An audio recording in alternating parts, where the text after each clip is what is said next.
Cloud, I guess. Um, do presentations for a senior. So put in the credentials, someone over 59 years old, so someone 60 and above. Do it for a normal family, so 2 spouses and a kid, so married with dependents, and do one for a single individual between the ages of 18 and 59, okay? The reason I say that is when you get to the needs analysis part, it brings up 3 different looking needs analysis, okay? The one for the single family will have some questions about debt, student loans, car loans. The ones for seniors is a little bit different. It actually does the mandatory read-off letter before the needs analysis, and it has more health questions and less kind of financial questions. And the one for a married couple with the kids is the normal needs analysis. When I say normal, is the one that is in your script, okay? But I want you to be comfortable not being surprised when you're going live with this, when those other circumstances happen and the needs analysis looks a little bit different, okay? I want you to stay consistent in all of your needs analysis, especially for your first like 40 plus presentations. And that's because we want to cut down on variables that come into it. If you change your needs analysis, or in the matter of fact, if you change your presentation a little bit every time you do it, we'll never be able to figure out where you're doing things the right way and where you're doing things the wrong way.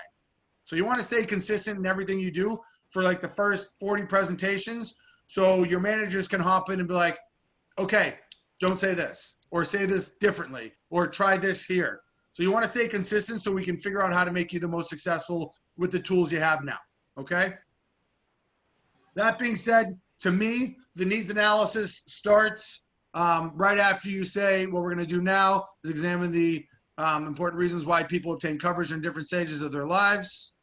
And then you play the insurance video. And right after the insurance video, here, let me make this bigger so I can see everyone. So just, I have Coleman, Tasha, Eric, Nick, Samantha, Jennifer, and Jennifer. Is there anyone else I'm missing? That's it. Okay. Tyler or Taylor, I think, or yeah, she's not on here. Sorry, just for the people on here right now. I just want to be able to see you all as well as see this. So, again, after you say that, you get to this screen. There's an AIL Plus Health Services discount card you already know about. You do have to have an email, an address, and a phone number in here, or else it won't let you move on from this screen to get to the proposals. And put their truly honest email address and phone number, because the AIL Plus Health Service discount program with the username and passwords they need gets sent to them based on this email address, okay? So I put a bogus one in for training, but when you're doing, live presentations, put their actual information in here. Don't put bogus information in, so we can actually send them the AIL Plus information they need. Does that make sense? Mm-hmm. Perfect. So after the insurance video, to me, the needs analysis really starts where you start saying the word need 1,000 times. So, Coleman, the reason why we sit with each family separately is, Tasha, because each family's needs and wants are different.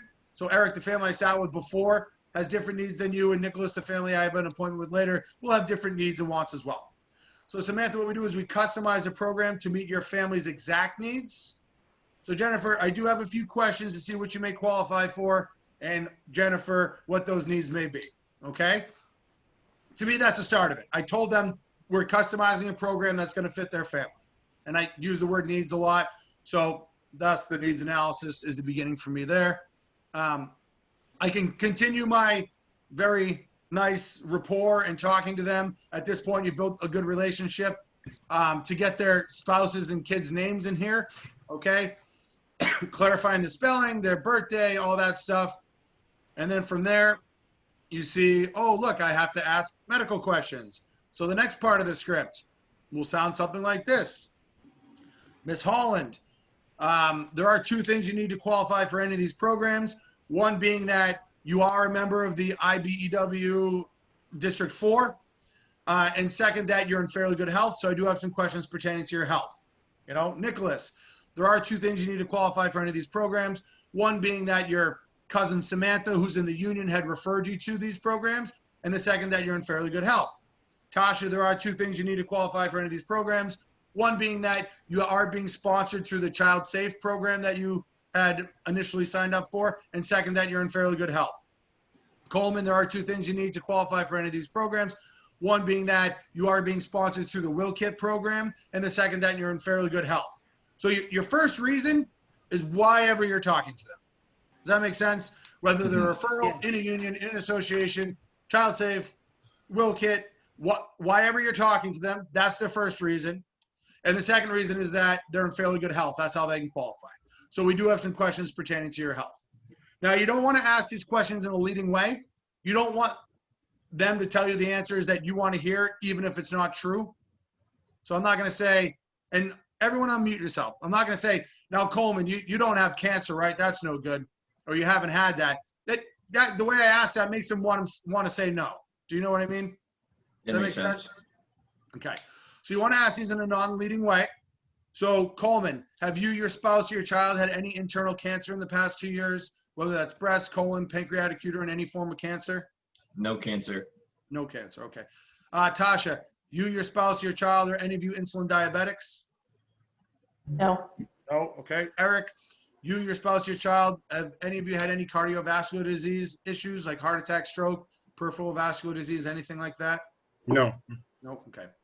Now, some of your managers, and I do ask you to work individually with your managers on the needs analysis. Listen to theirs. You know, you can tell them the one I teach you, but also listen to the one they do. They'll help you to get a needs analysis that makes sense for your team and what you're doing. Okay. And some of them will extend that to families as well. So at the end of those, you can always say, now, Nicholas, does, cancer, diabetes, heart issues, do any of those things run in your direct family? No. Aunts, uncles, parents, cousins, anything like that? No? Okay. So sometimes they extend it because let's say your dad had a heart attack, your mom had breast cancer, and your grandfather was a diabetic. Like, that means you're more susceptible to also having those ailments happen to you. So it's a way to kind of bring it up and build a little bit more urgency for them to take this seriously. Like, yeah, my mom has diabetes, my dad has cancer. I'm like, okay, well, some of those things are health issues that would make it difficult for you to find protection for your family. It kind of focuses them in more and makes them want to understand what the programs are and possibly even want to enroll in them more. Does that make sense? Yes, sir. Okay. Next question, Nicholas, you, your spouse, your child currently using any supplemental oxygen? I put the word supplemental in there. No. No? Okay. Samantha, you, your spouse, your child, any of you have a terminal illness? No. No. Ms. Lorbeski, you, your spouse, or your child have Alzheimer's? No. No. And Miss Jennifer Holland, have you, your spouse, don't ask for kids, don't ask anyone under 18. You or your spouse use any form of tobacco in the last 12 months?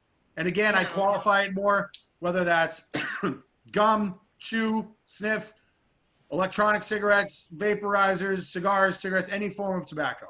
No. Nope. Okay. Moving on. Coleman, have you or your spouse or your child, are any of you currently on probation or parole? No. No. And Tasha, have you or your spouse or child ever been arrested or convicted for a DUI? No. Okay. So you ask those questions, and if it's a yes, you just, yes, click it, right? Some of these things, you'll know right away that that person's uninsurable. You can't provide them life insurance. If they currently have cancer, you can't provide them life insurance. If they're currently using supplemental oxygen, you can't provide them life insurance. If they have a terminal illness, you can't provide them life insurance. If they have Alzheimer's, you cannot get them life insurance. If they're currently on probation or parole, you cannot provide them life insurance. Okay, so you can know right now that they're going to be excluded from the application. It's not going to offer them any options for coverage for their family. But you want to do it in a tactical way for them and their family, in a good way, not like a negative tactic, but like in a good way. Eric, I'm glad you're fighting off that cancer that you had a year ago. That's great. Unfortunately, as of right now, I'm not able to offer you any protection in the form of life insurance for your family. The good news is when you're 2 years clear of that diagnosis and those treatments, we can look at insurance for you then. But being that I'm here for you and I know you know it's important, I want to continue on with your spouse and your kids and go over programs that might make sense benefiting them, okay? Like, use that as a way to let them know there is a chance we can get you someday. I mean, if they have cancer now, that doesn't mean they can't be insured someday. If they had a heart attack last year, it doesn't mean they can't be insured someday. If they're currently on oxygen, we can't insure them. If they have a terminal illness, generally they're never going to get better unless it's a miracle. We probably can't insure them. Alzheimer's can't. It's okay if they smoke. We just know they're choosing to have a health risk, which means their premium is going to be higher than it would be if they don't smoke. We can insure them if they have insulin diabetes based on if they're not severely overweight, don't have high blood, don't have other ailments involved in it. So you can still go through it, but if they cannot get insurance now, use it to help their family, build more urgency, and in my opinion, build that urgency to get more referrals out of them. Because generally people who can't get insurance are the ones who want it, but they also want their friends, family, neighbor, their close people to also have the opportunity to get it. So help them help their friends, family, and community by getting referrals from them in that circumstance as well. Make sense? Yes, sir. Okay, awesome. Excuse me. Now, moving on from there, there are 7 questions in the needs analysis, and you lucky people, 6 of them are on the screen in front of you. Okay? This is why I also tell people to practice your presentation with the videos, because the videos, the screen, what's here, it prompts you to remember more than half of your presentation. So practice it with it. Question 1, question 2, question 3, question 4, question 5, and question 7 are all on here. Question 6 is not on here, but it's one of the most important questions. You need to know it. That's the question about, final expense and funeral coverage. So question 6 isn't on here, but don't forget it. Make sure you ask it. Okay. So I'm going to break down each question a little bit for you. I'm going to go over it. It's probably going to take like 30, 40 minutes to go over everything. And then I'm actually going to do a needs analysis for you. It'll only take like 10, 12 minutes afterwards. So you can see it in live view, even though Veronica did it for you yesterday. So now I'm getting into financial questions, okay? So at some point, you're going to have someone say, I don't think I can afford it, or I can't afford it, okay? I nip that in the bud here instead of at the end of my presentation by literally telling them, I'm going to find something you can afford. I will just straight tell them, I will find something you can afford. And the way I do that is, and if you want to take this down, I'll try and speak slowly. I say this. Now, Tasha, Eric, I do have some financial questions I do want to go over with you, okay? It's never in my business to hurt a family at all. I'm only here to help families if I can.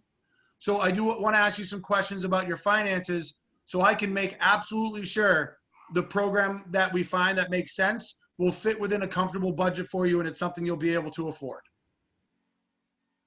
Okay? I might not even say the afford thing. Again, I don't have it written down, but I have some financial questions for you. It's not in my business to ever hurt a family. I'm only here to help out if I can. So I just want to make sure that there's absolutely a program that will fit within a comfortable budget for you, that will meet your needs and that can benefit your family. Like something along those lines. I tell them I'm asking financial questions because I'm going to find a program that they can afford. Does that make sense? Yep. Okay. Now, when you look up from your notes, when I click in this box, what does it say?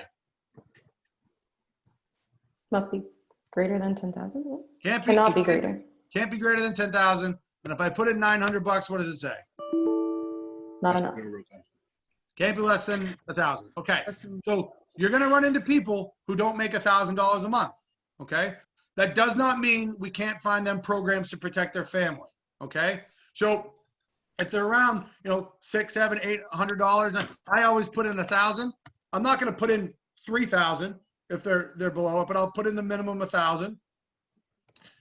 And you can only put up to 10,000 in there. Now, we're paycheck to paycheck working family organization. Okay. Don't get me wrong.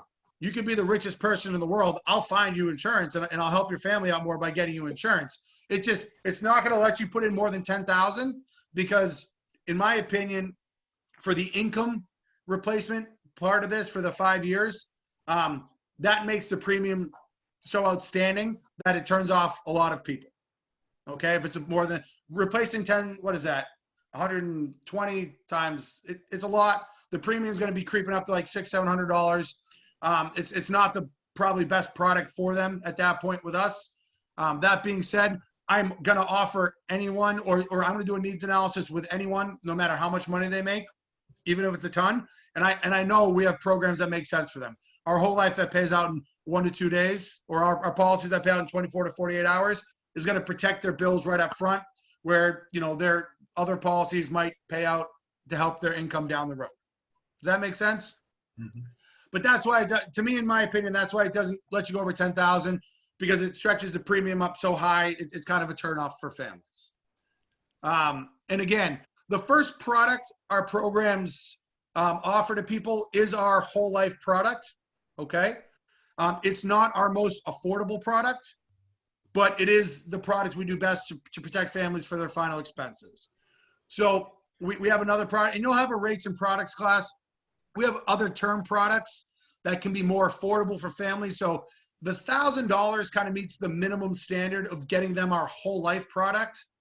So again, even if they make less than 1,000, I generally put it in 1,000 because I can show them programs that will fit in within a budget. Coleman, I'll pick on you. How old are you? 23. 23. I could probably get you $100,000 in life insurance for like $13 a month. It's All right. just, I mean, can you afford $4 a week? Sure. It's not Yeah. going to be our whole life. Mhm. It'll probably, I can get you that probably in like a 4-year renewable and convertible term, but that might be what you want right now instead of $10,000 in whole life, if that makes sense. Mhm. So I don't discount people who don't make $1,000 a month. I still go over the programs and I still find something that will fit within a budget for them. Does that make sense? Yes, sir. Okay, for this sake, let's just get into the needs analysis. Question 1, Coleman, what's your monthly take-home pay after taxes? $2,000. $2,000, okay. So I implore everyone, get a field journal. I write everything down because if I'm in a home with someone, I want them to see I'm actually doing work. I'm a professional. I'm doing a professional financial needs analysis. I want them to see that I'm actually doing something and not just in front of a computer. I mean, do both. And again, when I'm on a virtual presentation, I want them to see I'm doing things as well. But I'm still writing it down out here, okay? And Tasha, yeah, go ahead, Nick.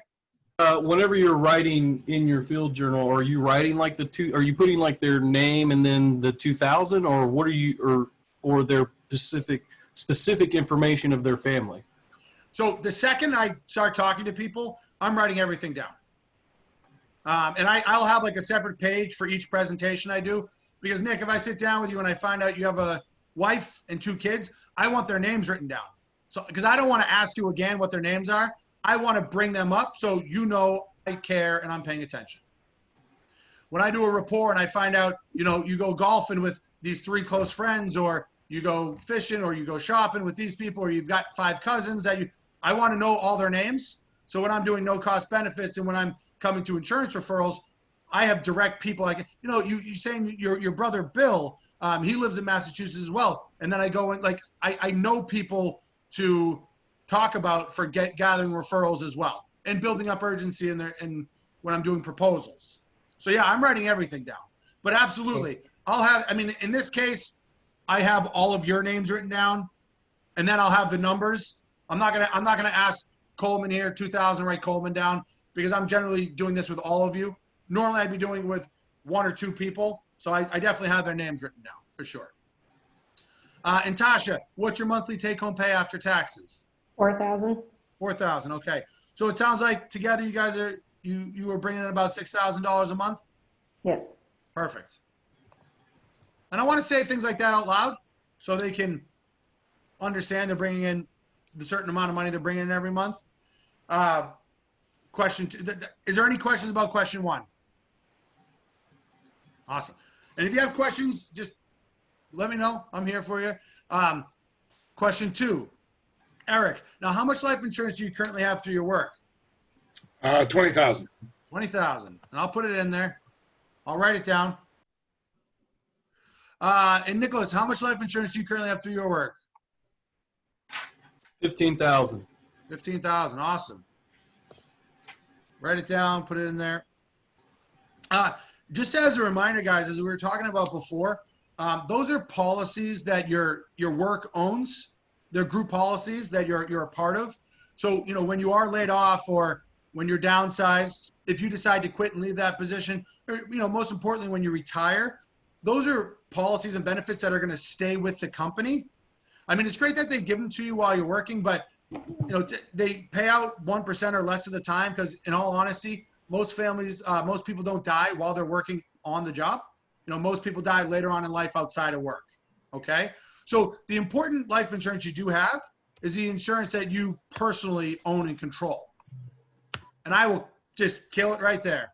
And I will cross it out in my book when they're looking at me. I put it right back to zero. I show them I put it there, then I kill it and put it down to zero.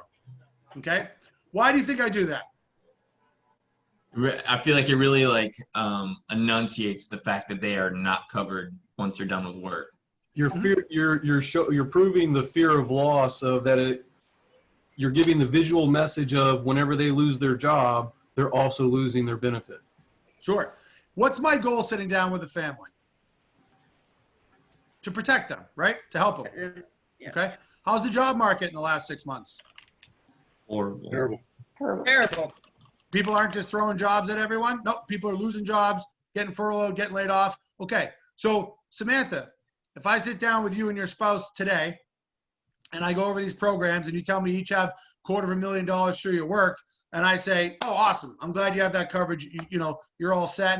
And I let myself take away from my ability to help you out further with insurance that you personally own. And then I'm like, well, it was nice meeting you. Have a great day, yada, yada, yada. And then 3 weeks later, you get laid off. Did I help your family because you lost all those benefits and protections 3 weeks? No, I didn't. I don't put any trust in work insurance. I don't ever want it to pay out to people because what does that mean? They don't need us. They died young. They died in their working years. Not a goal for most people. So I don't put any faith in it. So I don't put any faith in leaving it as their only protection. So I put it to zero because I want to get them full protection that they personally own and control that no one can take away from them. Does that make sense? Yeah.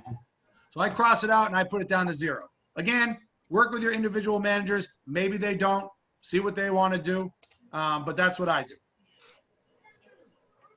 Question three. Question three is good. It's a very important question. I say you can do it in two ways. I'm going to train you on the way I was trained. And then I'm going to do a quick thing about how I do it now personally. The way I was trained worked very successfully for me for like 8 or 9 months. It was very, very good. I just manipulated a little bit for myself and for people I train. I'll give you a little bit of taste of both. But going into it, scribble out, in my opinion, scribble out in your script where it says, is that whole life or term life? I don't want you to ask that question. So I've just said from question 2, you know, so the important insurance you do have is what you personally own and control outside of work. So Nicholas, let me ask you, how much life insurance do you personally own and control outside of work? 0. Okay. And Nicholas, why is that? Lack of education. Okay. I Well, don't know anything about life insurance. Nick, that's okay, man. That's a lot of people are in the same boat. The good news is I'm a licensed professional.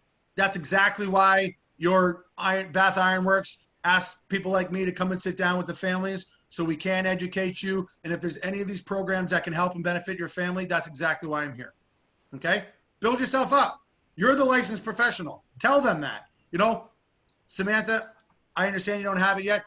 That's exactly why I'm here. You know, that's why we offer these programs that we normally do with unions to those sponsored by the Child Safe Kit or the Will Kit or the whatever, because I'm a licensed professional again, and it's my job to educate families on if there are programs that can benefit them and help protect them. That's what I want to do. I'm here to help you if I can. Okay? Let's try that again, Nick. Lie to me. So, Nick, how much life insurance do you currently own and control outside of work? I think about 45,000. 45,000. Awesome. And Samantha, how much life insurance do you currently own and control outside of work? 25,000. 25,000. Perfect. Okay. So notice where I put that information. I put it in the term life box, and I don't care if it's whole life or term life personally. I don't care. And the reason I don't care is the majority of life insurance companies, how long does it take for their policies to pay out? 6 months. Legally, they have to 6 months. pay you within 6 months, yes, but it's generally like 1 to 2 to 6 months, okay?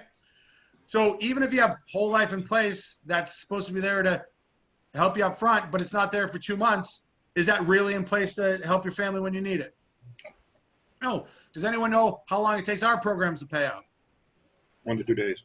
1 to 2 days. 48 hours. Yeah, that's fantastic. That's why I love this company. So I don't put anything in these boxes because you can write this down. The whole life box is what determines their freedom of choice and their whole life amount. The term life box takes a look at their income protection, their 5 years of income protection. And the mortgage box down here takes a look at their rent and mortgage protection.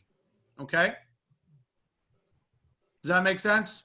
So if you're between the ages of 18 and 59, the first thing it's going to want to do, if you can afford it, is offer you $30,000 in whole life protection. I mean, some of you might need more depending on your age, depending on this, that, or the other, but that's the minimum recommendation it tries to make for everyone, $30,000, okay? So if it wants to recommend $30,000 for you, Samantha, and I put $25,000 in here, how much protection is it going to offer you? 30 minus 25. 5. 5,000. Because it only wants to offer you 30. So if I put that in there, it's only going to want to offer you 5. Okay. Now I put $25,000 that your family might not see for 3 or 4 months in a position where they need it up front. Now they're only going to get $5,000. Okay. So I don't put any insurance that people already own in the whole life box. I put it in the term life box because, you know, they've already done a good job. They have some insurance in place, and that insurance will be there to help them replace their income somewhere down the line. So I put it where it's going to deduct from their income protection from what we offer them because it will be there. I'm not out to hurt families. I'm not telling them they have nothing, right? It will be there at some point, but it will not be there up front to protect their family right away. So I don't put any insurance in the whole life box. Does that make sense to everyone? Perfect. Yes. Okay. And now I do a sit with them. So I think it asks you in your script, if you were to die today, what would your family need to use that money for? Something like that. Yeah. You can ask that question. That's fine. Again, I went with that script for my first 8 months and was very successful. I asked this question. I want to clarify exactly what it is. Because if I ask that question, I'm generally going to get an answer I have to ask more questions on. So my question is, you know, Tasha, you got $45,000, awesome job. If you were to die today, besides final expenses, what bills would your family need to use that money for? I ask a very direct question. Okay? So what would your answer be? Car insurance, car payment, household bills, Okay, so it would be your, you know, your monthly bills. monthly expenses, yeah. Okay, awesome. So I just want to take a couple minutes to break those down with you, okay? And then write these 5 things down. This is what I was told. Break their bills down into 5 areas. Number 1, what's number 1? Utilities, so electric, water, heat, all that stuff.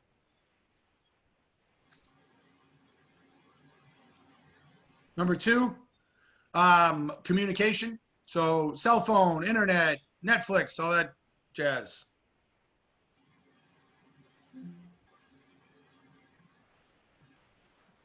Number 3, cars and car insurance. Number 4, groceries and food.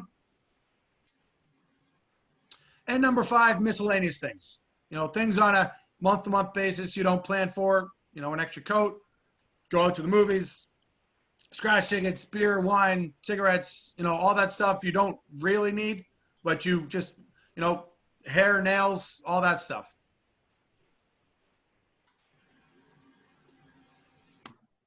Okay? So break it down into those different categories. Tally it up and then do a timeline. You have $45,000 in place. your yearly bills come to $45,000. So how much protection do you have in place as of right now? 1 year, 1 year of protection. Yeah. Okay. And then after I do all those things, I'll ask, and Eric, what do you have in place after that? Nothing. Okay. And why is that? I never thought about it. Okay. Well, that's okay. I'm glad you have something in place now, but that's exactly why I'm here, to make sure if there's any programs that do make sense to you that can benefit your family. I'm here to help you figure out if there is anything. Okay. Perfect. And I don't care if it's 2 months, 6 months, or 12 years. Like, really don't care how much protection they already have in place. I'm still going to ask them afterwards, what do you have in place after that? Okay. Does anyone here have kids? Samantha, you have a kid? How old's your child? 2. 2. Okay. Let's say I sit down with you and you're feeling all jolly and chipper because you have 10 years of life insurance already. You're like, ooh, they told me I only needed 5. I got 10 years of protection. Awesome. Samantha, what do you have in place after that? Nothing. Okay. And why is that? Because you think 10 years is a lot of insurance? Yeah. Awesome. What's your child's name? I would have already known this, but Wyatt. so let me ask you this. Was it your goal to kind of protect Wyatt until he was 12? Absolutely. Okay. You wouldn't want to But protect more. him. But further. Okay. All right. Well, that's why I'm asking. Like, I talk to this with a lot of families, and their goal is to pretty much protect their families as long as they possibly can. They don't put a set determined time. Yes, I want to protect him until he's 9.5 years old. I mean, if you could, would you want to protect him until he's kind of dependent on himself? Absolutely. Awesome. So again, that's exactly why I'm here. We might be able to find a program that can help you with the needs that you have. Like, parents want to protect their kids forever. So why would you say no? Cut him off at 12. Let him fend for himself then. Like, I get it. Some people try and protect their kids way too much. Like, they're 30, get them out of the house. Like, you know what? You don't need, like, you need to protect them by treating them like an adult and helping them out. But yeah, parents want to do it. So I don't care if you have 10, 12 years of protection. If you can afford 13, I'll get you 1 more year of protection because that's important to your family. Does that make sense? Yes. Okay. So after the timeline, I always ask, what do you have in place after that? And why? Why is there nothing else? And that's okay. So I can break down the bills with you real quick. Tasha, all your utilities together, electric, gas, heat, hot water. How much do you pay on a monthly basis? $250. $250. Awesome. Eric, communication. So family cell phone plan, internet, cable, Amazon, Netflix, all those little things. What is that up to in your family on a monthly basis? Oh, it's like $330, I think. $330. Awesome. Nick, cars and car insurance. What do you and your family pay for your cars and your car insurance every single month? $325. $325. That's pretty low. Lucky you, man. Is your car paid off? One is. One is. Okay, awesome. Samantha, you're feeding a hungry little kid Wyatt. Like, your family, what do you spend on food and going out for food and stuff on a monthly basis? Like $500. $500 a month. Okay. And Jennifer Lorbeski? Yes. Jennifer Lorbeski. Miscellaneous. What did your family spend on a miscellaneous basis throughout the month? Like, extra shirt here, couple extra dinners, you went out to the movies, scratch tickets, you know, all those things that you don't plan for or budget for. Like, you can do it on a weekly basis. We'll just multiply it by 4. All right. 250. $250 a week? 250 a month. $250 a month? Okay. So I get all that stuff. And again, I'm writing it down in front of them because I'm a professional and I'm actually showing them that I'm doing work. 250 plus 500 plus 325 plus 330 plus 250. So it looks like a lot of your bills come to about $1,655 a month.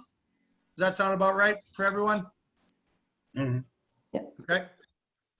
And now this is something they want you to do separately. So I'll train you separately.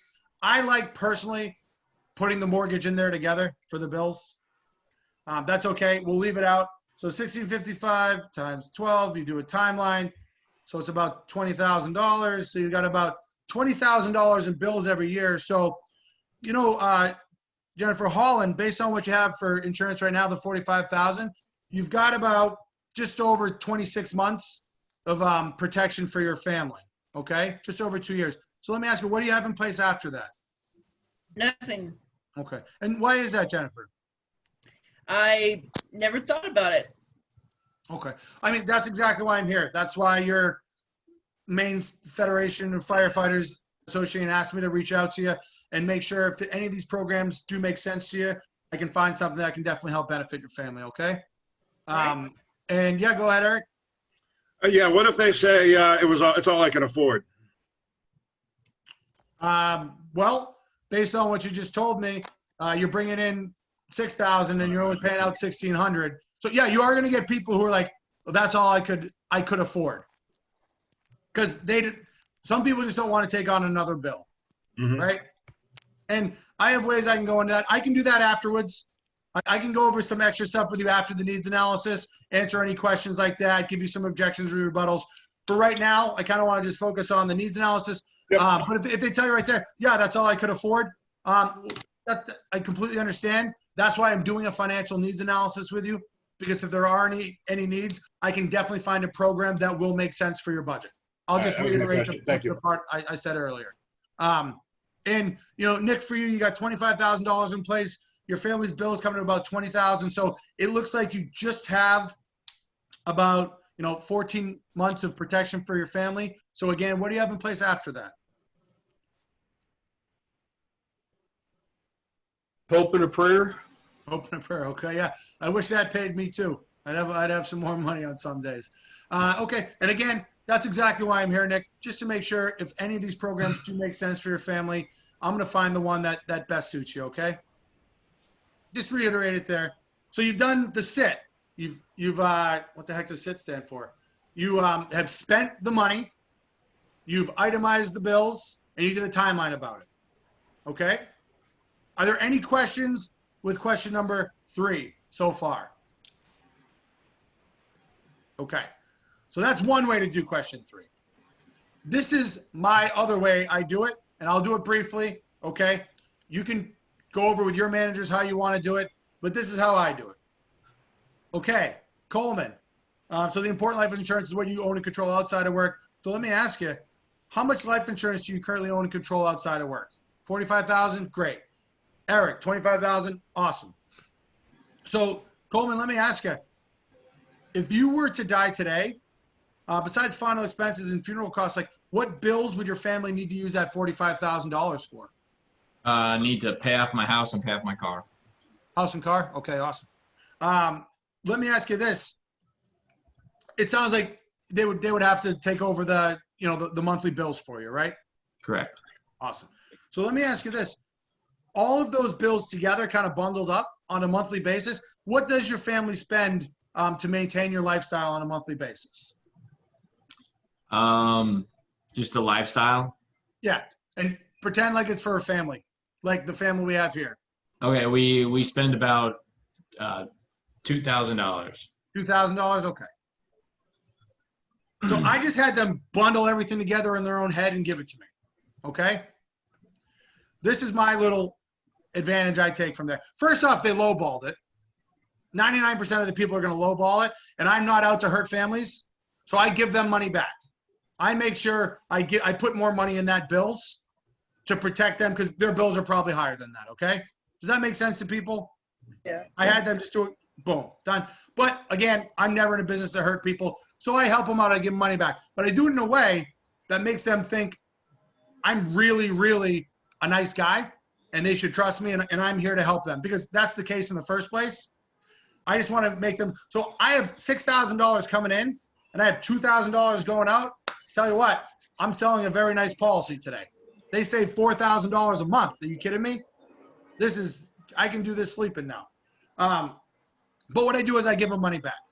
And the way I do that, and I'll talk slow, and if it doesn't make sense, I can explain it again. I don't want to go on this too much. I encourage you to do it the 5 bills at first, unless your manager's like, no, do it that way, because some of them do it this way too. But what I say is, you bring in $6,000 a month, Nick and Sam. I just want to let you know, I don't actually want to take a look at that amount. because, you know, sometimes you have ups and downs with, you know, with things going on right now. Maybe you lost a couple hours. So instead of saying you brought in $6,000 this month, I'm only going to say you brought in about $5,500. Okay. So I'm going to take that $500 that you're going to have and just tuck it safely away somewhere else, like rainy day. You've got that extra $500 there. Okay. Does that sound fair? Okay. And, you know, Jennifer, or both Jennifers up in Maine, I know it gets cold up there. Let's just say it's a really bad February. You ran out of wood, or you had to crank your oil all the way up, and your bills weren't 2,000. They were closer to like 2,500 that month. You know, it was just one of those tough months. So I want to give you that. So I want to take that $1,000 that you're saving, and you just lock that away. I don't even want to take a look at it. I want to make sure you have that there. On the absolute worst situation you ever had, you still have that extra $1,000 every month. Does that sound good to you guys? Mm-hmm. Awesome. What did I just do? Save them money. Yeah, I mean, I probably put their bills up closer to what they actually are. And now they feel like, holy crap, this guy doesn't even want to take a look at that. Good, I got an extra 1,000. So if I then tell them, yeah, your premium for this is going to, and I won't say it like this, but are you comfortable with this number? And it's like $170. What do you think they're going to say? Yeah. And I have that extra 1,000 sitting there every month. Yeah. 170 is nothing. You know what I mean?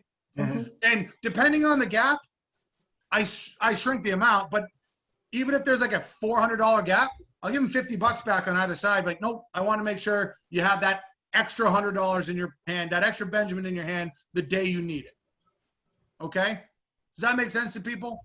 Yeah. Absolutely. I find it gets them more on my side and listen, like, oh, look at this guy. He's not even looking at that. Most salesmen are like, every little penny, let me take a look at. No, I do the same thing I would with the 5 questions.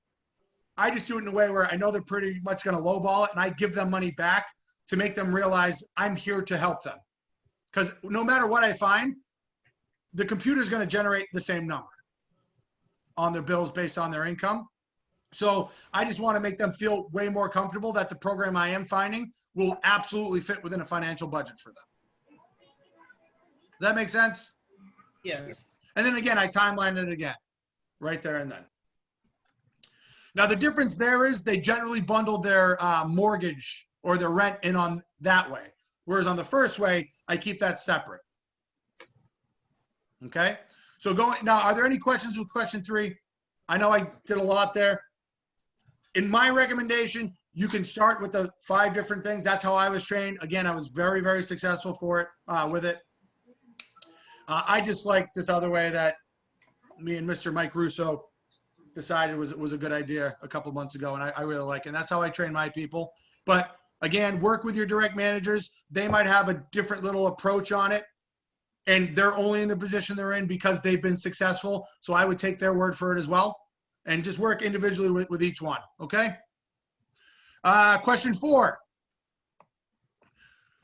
And I asked this in a way, certain people, like, who here rents? Okay, who here owns? Samantha Jolly, do you own your home or do you rent? I couldn't see because your video shut off. I'm renting. I'm sorry. My son's home today because That's the right. daycare closed down. Don't worry about it. Just wanted to include you in it. So Tasha, you're the only one here who owns. Okay.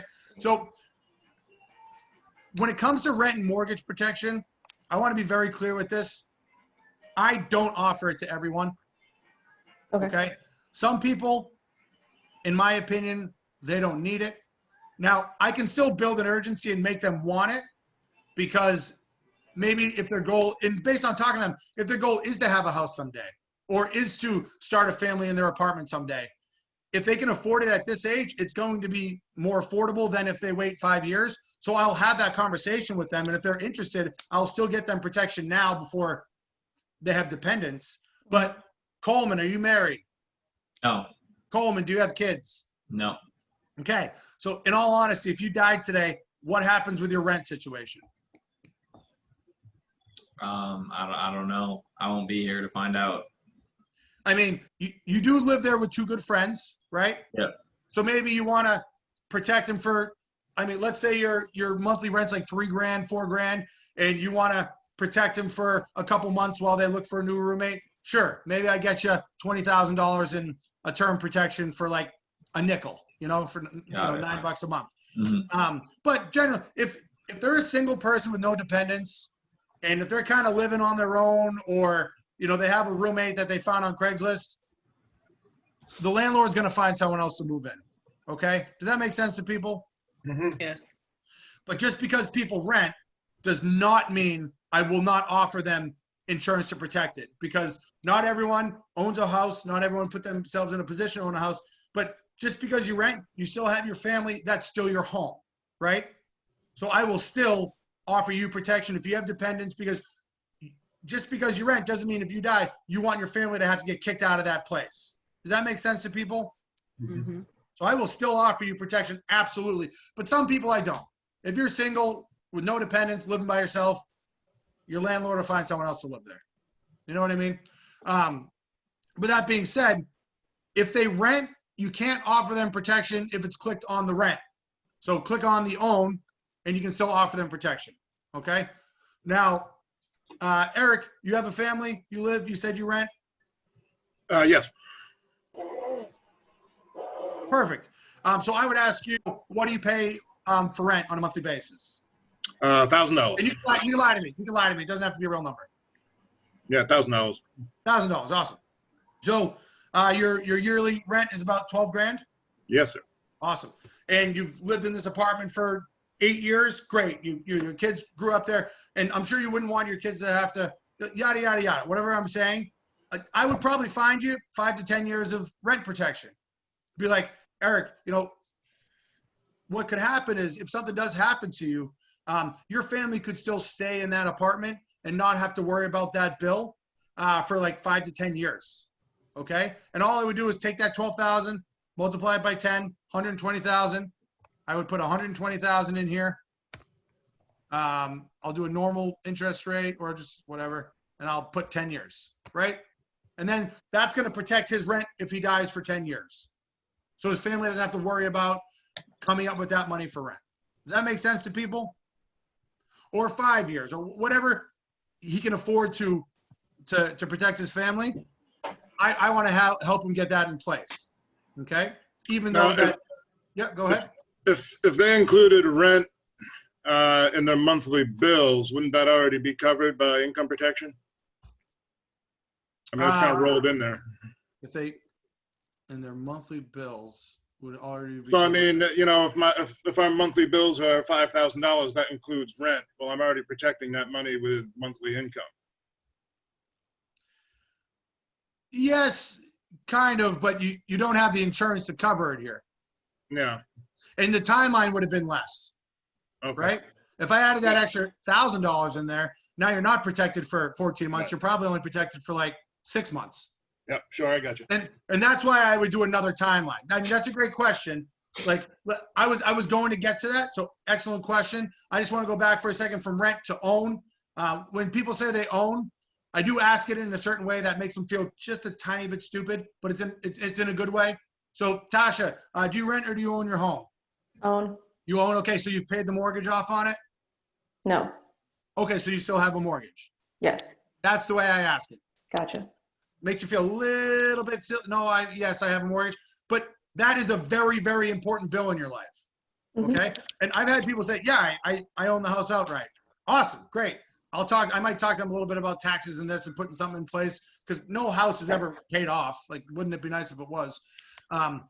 But I'll say, oh, you own? Oh, great. So you have your mortgage paid off?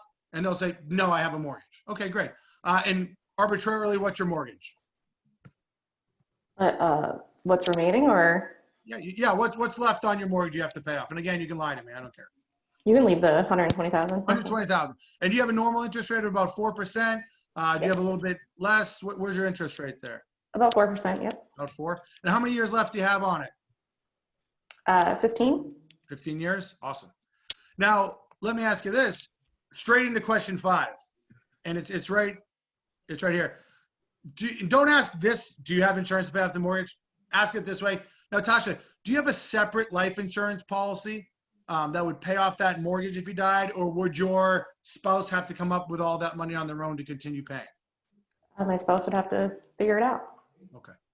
And the reason I ask, is there a separate life insurance policy, is because I want them to understand it's a different policy. Mhm. It's a different product. She has 15 years. It's going to offer her a 15-year decreasing term in term life. It's not the same as whole life, freedom of choice. It's not the same as a 10-year renewable and convertible income protection. It's a different product. So I say, do you have a separate life insurance policy? Okay. Mhm.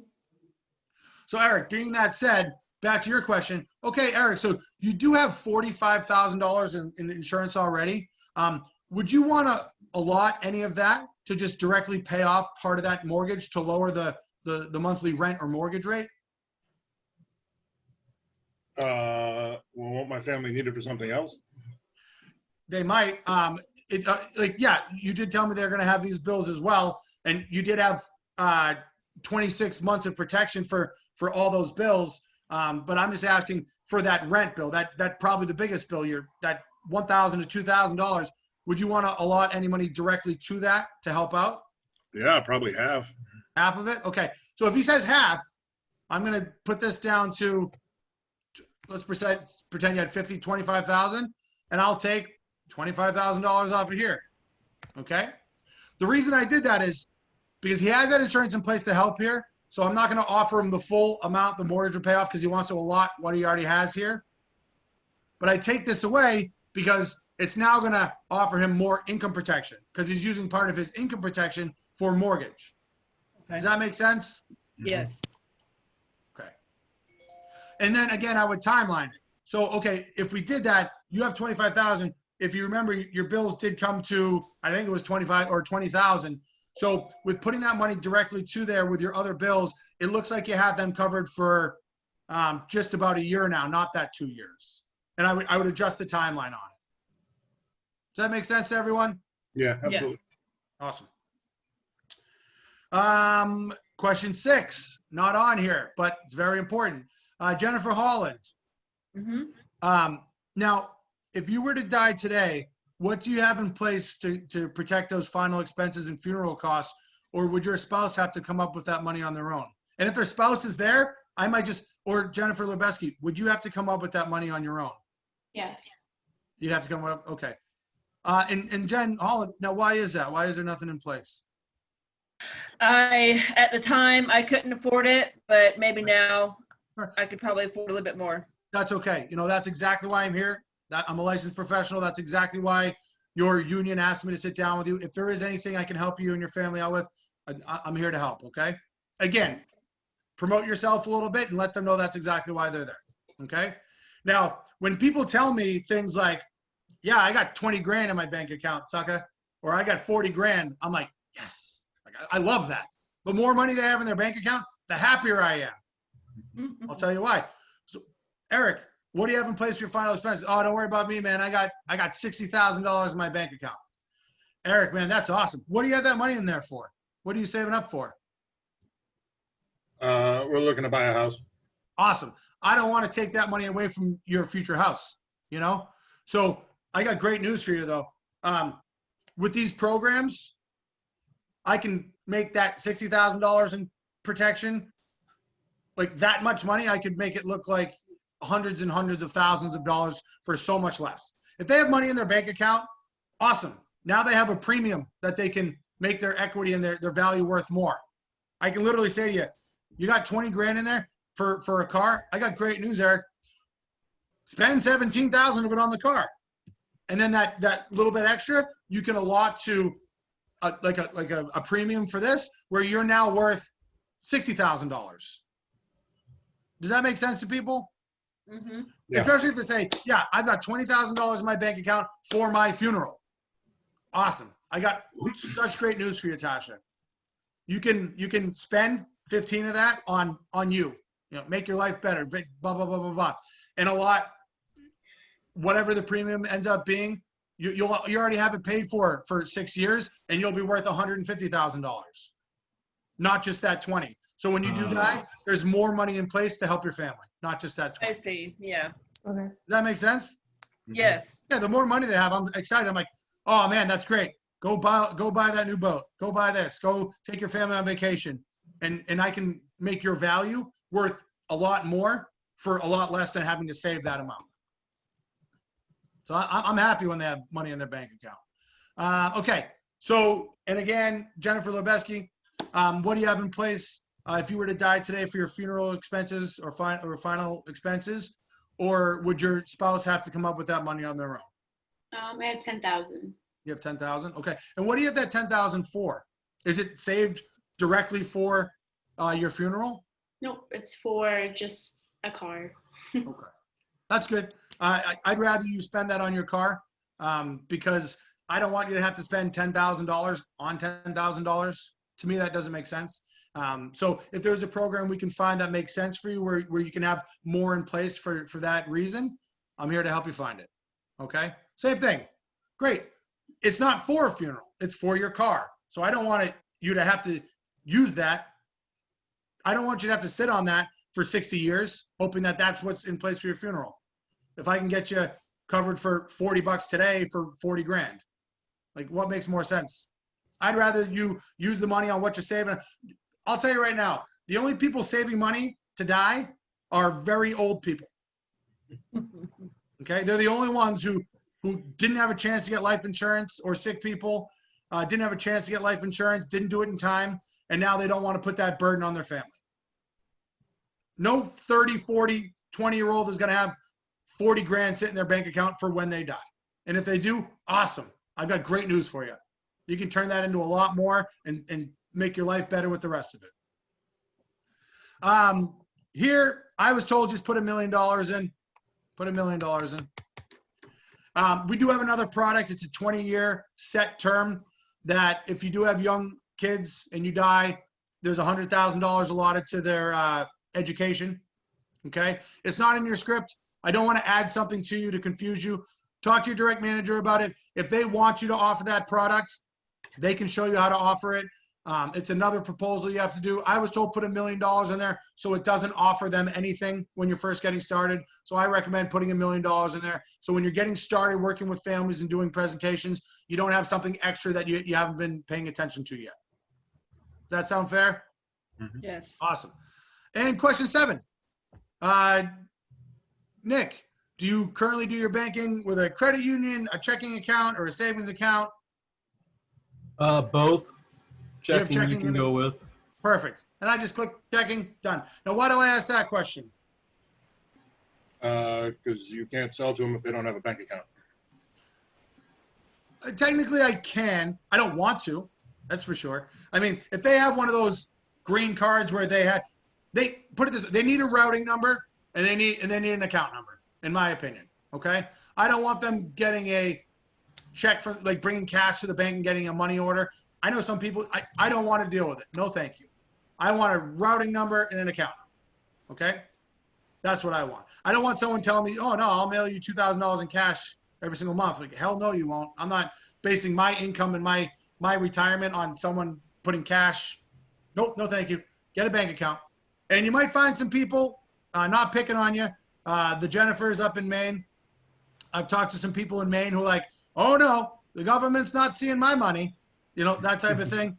No, my dad doesn't have a bank account. Okay, Jennifer, if this program does make sense to you and you do want to protect your family, I also don't want the government to see all of your money.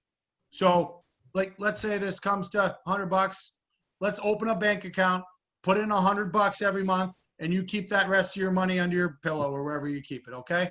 Like, if it makes sense, this is the only way I can help you protect your family. I've driven people to banks and helped them open bank accounts before. And then driven them home because they forgot their ID and then driven them back. But yeah, you need a bank account to do business with me. Sorry. That's how it is for me. Okay. That's the needs analysis. Questions? No. Those are the 7 questions. You're going to have to record your own needs analysis probably in the next day or 2. But are there any direct questions right now as to those numbers and as to those questions? How often do you come by someone who owns their home and only pays taxes? Twice. Okay. Twice in 17 months. But hey, not everyone needs mortgage protection. You don't have a mortgage, The hell? Why the hell am I going to protect it? Right. Or if you like, I mean, if you don't rent, if you own and you don't have a mortgage, there's no need to put protection on it. I might offer you more income protection because I know there's taxes and escrow and all these town things, but it doesn't have to be with a decreasing term. I'll just put more money somewhere else for you. Okay. That's the case. Yep. Question, Nick? What would be, say, for instance, if they are renting and they are saving up to purchase a home, and they ask, well, I don't have a mortgage right now, but I plan on within the next 6 months or the year to purchase a home. How hard is it to add mortgage protection? Well, it's completely based on your health. If you're healthy now, I can ask you some questions to see if you qualify, but I cannot guarantee you qualify in 6 months. Now, Nick, if you're thinking about buying a home in 6 months, what is your budget for a home? Oh, say I'm looking for a $350,000, $400,000 home. $350,000, $400,000. Okay. So what I can do is I can take a look at what that would be now to get you locked in. Because I know you said your birthday is in January. Because, if you wait to the next year, it's based on your age too. Anything I offer you is going to be more for the rest of your life. So I can definitely take a look at what it would look for you right now. Put in $300,000. Say, yeah, to get you locked in on that mortgage protection right now, it's $120 a month. But if you wait 6 months, no guarantee you qualify health-wise. Let's say you have a seizure or something minor, or even this, if you have to go into the hospital overnight, I cannot insure you for 6 months. If you come in contact with someone who has COVID and you don't even get COVID, I cannot insure you for 8 months, I think. Oh, no, it's 6 months. I can't even get you insurance. Wow. Okay. If you start a new medication, I cannot insure you for 6 months. You're automatically declined. So, and again, let's say none of those things happen, but your birthday's in between it. Yeah, it'll just cost you more forever because now you're a year older. So in that particular circumstance, I could offer you, if you could afford it, mortgage protection now for a house you don't have yet. Because let's say I did that and God forbid you died before you got the house. What does that do for you? So it does nothing. It does nothing. Nick, it pays for that house for your spouse and your family. Oh, well, yeah. They can just buy the house now. They don't even have to get a mortgage. That money's like, it's still protecting you in the meantime for the house. Because the purpose is when you die, it helps with the house. So even if you don't have the house yet, that literally can buy a house for someone. Right. So in that circumstance, yeah, I'd offer it. I'd take a look at the numbers with you for sure. Because again, it's not my job to hurt you. If I can save you $12 a month for the rest of your life, I'll save you $12 a month for the rest of your life. That'll add up. So you would say you would only bring that up if they say, oh, well, I'm renting now, but I plan on buying a house in the next 6 months? Because I noticed how whenever you were saying, if they're renting, I won't offer this. No. If they're renting and they're single with no dependent, Okay. I will. Okay. If you're renting and you live with a spouse or a fiance or a significant other, or you have kids, I am absolutely offering you rent protection or mortgage protection. Absolutely. Because again, that is still your home. You don't want your family to have to leave there and go to like low income house or downsize just because, I mean, they've already lost the most important thing in their life. I don't want them to lose their structure as well around it. Yeah, no. So I don't offer it to everybody, but like it's more like I would even offer it to Coleman, even though he's single with no kids. He does live with two of his good friends he moved out here with. I'm sure he wouldn't want to put them in a financial bind. If it's going to cost him $3 a month to pay for their rent for a year, he'd probably be willing to pay $3 a week for that. You know what I mean? They don't do their dishes. I want to do it for them. All right, then absolutely not. If they don't work on the chores, I'm not helping them at all. I wouldn't even. Right. But no, I do that for sure. Okay. That being said, that's the needs analysis. Again, it took me 40 minutes to do it because I broke it down. Now I'm actually just going to do it for you and show you, in my opinion, what it should look and sound like. All right? If you guys want to take a minute to grab a glass of water, take a minute or two, go to the bathroom, I'll give you like 2 or 3 minutes. Come on back. Unless you're good, I'll hop right into it. I don't care. Yep, go do your thing. And the rest of you here listening to me, if you want to start thinking of questions that you have just about the training so far or what you might come across, I'm gonna keep you until 11, but I'll just answer any and all questions about things. I can dive into things a little bit more. I can show you some of the little tricks that I personally learned that might save you paperwork later on. I don't want you to make the same mistakes I made type things. I'll go over things like that with you too. Well, I have a curious question too, something we go through a lot with these videos, or with these one-on-ones. Is there any archive that we can use to refresh our memory on the conversation in the meeting? Great question. I'm recording this one, Okay. so I can make this one available for you. I would love to have it. Sure. 'Cause we go through a lot, and I'll have to have sometimes- one of you teach me how to pull it from an iCloud and send it to people. I don't know how to do that. I've done it before, but I have to have people walk me through it. But yeah, I can get your emails, and I can email this out to you afterwards. I'm recording it because Taylor wasn't here, and I want her to get a sense of it as well. Okay. So I have another one recorded, but since this is her group, your familiar faces, I want her to have this one. How is everyone? So I'll tell you this. I know I've said it before. Practice your script with the videos. Twice a day, minimum. This will make you better. I know I'm saying this to all of you and you're all here. This will make you better than everyone else in your training class because I guaranteed maybe one of you might do it. I'd love it if two. I'd love it if all of you did it. So will your managers. Practice your script before you go to work. Jennifer Hall, and that's going to be difficult for you because when you go to work, it's already 5 or 6. You don't have to. Just do it twice later on in the day. This is my job, so. Yeah, practice your script twice a day, fully, with a presentation, and fill out a super combo at the end of it. Does anyone even know what a super combo is yet? Yeah, I do. That's the application you fill out for insurance. Okay? Get used to filling it out because you don't want to sit in a home not knowing what you're doing for 2 hours, filling out something that you should be able to fill out in 20 minutes. Okay? So this is what I did in my training. Every day before I started, I did a full presentation to my dog, and I filled out a super combo.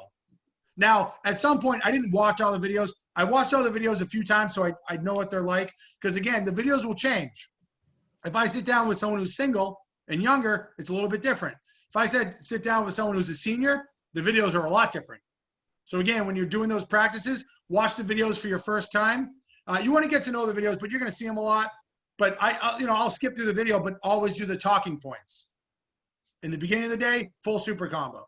At the end of the night, when everything's done, I do a full presentation and a full super combo every single day in training. And I trained for like 2 weeks. So I did, 28 of them, 28 or 30 times. That made me better at doing it. It will make you better. You will make more money if you do that in your training every day. So if you don't do it, that's on you. That's my recommendation for you. Where can we find like the order of the videos for like the senior or anything else that varies from the normal script that we've been learning? Where can you find the order? Yeah. Is there Great like question. It's called research. all right, fair enough. Do the presentation and you'll learn the order. Got it. Make sense? Awesome. So I want to actually do the needs analysis with you. Tasha, the reason why we sit with each family separately is, Eric, each family's needs and wants are different. So Nick, the family I sat with before has different needs, and Samantha, family I have an appointment with later on today, they'll have different needs and wants as well. So Jennifer Hall, and I do sit down with you to make sure I can customize a program, Jennifer Lubeski, that fits your family's exact needs. So Coleman, I do have a few questions to see what you may qualify for and what those needs may be, okay? All right. And I get this stuff in, and I blah, blah, blah, get the spouse, get the kid, yada, yada, yada. Okay, so Tasha, there are 2 things you need to qualify for any of these programs. One being that you are part of the Bath Iron Works IAM District 4, that you have been sponsored by the Child Safe Kit, that you are sponsored by the Will Kit, that your cousin sponsored you through her union, you have availability, access to these, and that you're in fairly good health. So I do have a few questions pertaining to your health. Now, Eric, have you, your spouse, your child had any internal cancer in the past 2 years, whether that's breast, colon, pancreatic, uterine cancer, anything? No. No. Nick, have you, your spouse, your child ever been diagnosed with insulin diabetes? No. No. Okay, Jennifer Holland, have you, your spouse, or your child ever had any cardiovascular disease issues like heart attack, stroke, peripheral vascular disease? No. No. Samantha, have you or your spouse or child, are you currently on supplemental oxygen? No. No. Jennifer Lubeski, do you, your spouse, or your child, do any of you have a terminal illness? No. No. Coleman, have you or your spouse or your child, do any of you have Alzheimer's? No. No. Jennifer Holland, do you or your spouse, either one of you, use any form of tobacco in the last 12 months? Whether that's chew, sniff, smoking cigarettes, smoking cigars, vaporizers, electronic cigarettes, hookah with tobacco, any form of nicotine or tobacco. Nope. I might have missed something. I don't know all the ways you can ingest it, but I think I got it. Okay. Now, Samantha, are you or your spouse or your child currently on probation or parole? No. No. And Nick, have you or your spouse ever been arrested or convicted of a DUI? No. Okay. All right. Now, Eric and Tasha, I do have some financial questions I want to go over with you. And that's just because I'm not in the business ever of hurting a family. I'm only here if I can help you, okay? So I do want to ask you a little bit about your finances so I can make sure if there is a program that makes sense that can benefit you, it will absolutely fit within a budget for you financially and you'll be able to afford it, okay? Awesome. So let me ask you this, Tasha, what is your monthly take-home pay after taxes? 4,000. 4,000. Awesome. And Eric, what's your monthly take-home pay after taxes? 3,000. 3,000. So together, you guys, it's fair to say you're bringing in about $7,000 a month? Yes. Awesome. And Nick, how much life insurance do you currently have through your work? 22,000. 22,000. And Samantha, how much life insurance do you currently have through work? 40,000. 40,000. Awesome. And just as a reminder, you two, those are programs and policies that are group policies that your work owns and controls. And what that means is, you know, when you are laid off or when you're downsized, when you decide to change positions from into a new job, or, you know, most importantly, when you decide to retire, that's a policy and a benefit that's going to stay with that company. Okay. It's great that they give it to you while you're working, but it pays out less than 1% of the time because Samantha and Nick, most people don't die while they're working on the job. You know, most people die later on in life outside of work. So the important insurance you do have is the life insurance that you personally own and control outside of work. So Jennifer Holland, let me ask you, how much life insurance do you personally own and control outside of work? I don't have anything. Okay. And Jen, why is that? I just didn't think about it at the time. Okay. I mean, and that's exactly why I'm here. That's why the Maine State Federation of Firefighters asked me to sit down with the members and kind of educate you on these programs. If there is anything that does make sense that can help you and your family, you know, I'm a licensed professional. I can help you out. Okay. All right. Awesome. And Jennifer Lubeski, how much life insurance do you personally own and control outside of work? 10,000. 10,000. Awesome. Great. Now I do want to ask you some questions about your finances again, just to see where we're at. Now, Jennifer Lubeski, if you were to die today, besides final expenses and funeral costs, what bills would your family need to spend that $10,000 on? Household bills, groceries, miscellaneous bills. So the month-to-month bills, everything like that? Okay. So I do want to ask you, let's break that down for you. As far as utilities, heat, hot water, oil, all that stuff, what does your family pay on a monthly basis? About 500. About 500. And Coleman, communication, so cell phone, internet, all that stuff. What does your family pay on a monthly basis for those bills? Ooh, we love our TV, so 450. 450. Awesome. Jennifer Holland, cars, car insurance for your family. What do those bills come to on a monthly basis? Oh, about $400 a month. About $400 a month for everything. Okay. Eric, when it comes to like food, groceries, going out for food, all together on a monthly basis, what does your family spend? Probably about 800. About 800. Okay. And Tasha, miscellaneous things, whether it's hair, nails, shopping, bottle of wine, scratch tickets, cigarettes, like the stuff that you don't plan for, on a monthly basis? You can break it down weekly, and I'll just multiply it by 4. How much do you think you spend on miscellaneous stuff that you do not budget for on a monthly basis? Probably $100. $100 a week? Yeah, so about 400 for the month. Awesome. Okay. Let me take a look at this. So got to 500, 450, 400, 800, 400. So it sounds like all those bills together come to about $2,550 a month. Okay. Let me just multiply that by 12 real quick.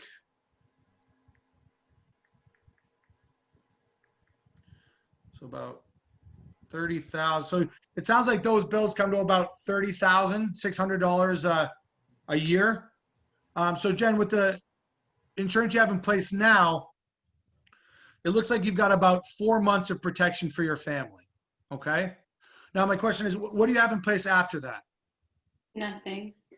Okay. And why is that? I never thought I would need it. No, that's okay. I mean, you have something in place now, so great job. But you know, that's exactly why I'm here. Your cousin asked me to sit down with you and go over these programs. She thought it might be beneficial to you. And if there is anything that makes sense for your family, I'm a licensed professional. I can help you out with that today. Okay. Awesome. And Jennifer Holland, with nothing in place right now, that would be leaving your family with that extra $30,000 in bills every year. Okay, because you have 0 months of protection for them. Yes. Okay. Now, Eric, let me ask you: do you rent or do you own your home? We own. You own. Okay. So you paid the mortgage off already? No, not yet. Oh, you own a mortgage. Okay. Let me ask you: what do you have as a remaining balance on that mortgage? 150,000. 150,000. Okay. And you have a normal interest rate? Did you refinance recently when the rates are down to like 2.6 or? Yeah, I got 2.6. 2.6. Great job, man. That's nice. I'm in the middle of that myself. And how many years do you have left remaining on that? I have 20 years. 20 years. Awesome. Cool. Now let me ask you this, Eric. Do you have a separate life insurance policy that would pay off that mortgage for your family if you were to die today? Or would your spouse have to come up with all that money on her own? She would have to come up with that. Okay. All right. Tasha, what do you have in place for your final expenses and funeral costs if you were to die today? Or would your spouse have to come up with that money on their own? My spouse would have to come up with that money. Okay. And why is that, Tasha? Never thought about it. Okay. That's all right. I mean, that's exactly why I'm here. That's why your OPIU 277 asked me to sit down with the members and go over these benefits. Because if there is something that does make sense that you have a need for and you can protect your family, you know, I'm a licensed professional. That's exactly why I'm here to help you. Okay. And Samantha, let me ask you, do you currently do your banking locally with a checking account, a credit union, a savings account? Yeah, checking account. Checking account? Awesome. Cool. Took me 11 minutes. That's my needs analysis. I broke it down. I don't really make people feel too terrible right now. I mean, I kill them a couple times. I kill them for the, in the sit. I kill them in the mortgage. I kill them in the final expense. But I don't like really grind in the killing here. I'm not doing proposals. I'm just figuring out what the needs are. I'm not providing the solution to those needs yet. Does that make sense? Mhm. I'm doing the needs analysis to see what the needs are. Now I'm going to move on and do the proposals, which are the solutions to the needs you have. Does that make sense to everyone? Yeah, absolutely. Yes. Awesome. Any questions about that? Mm-mm. Okay. So it's 11:23. I got 37 minutes with you. I want to go over a few things I go over with everybody. First off, you're going to have classes with Matt Hudlin, I think Justin Rizell, Ashley O'Donnell, and Jeff Wentworth. Jeff Wentworth, and he goes over the proposals and the closing question, that type of stuff.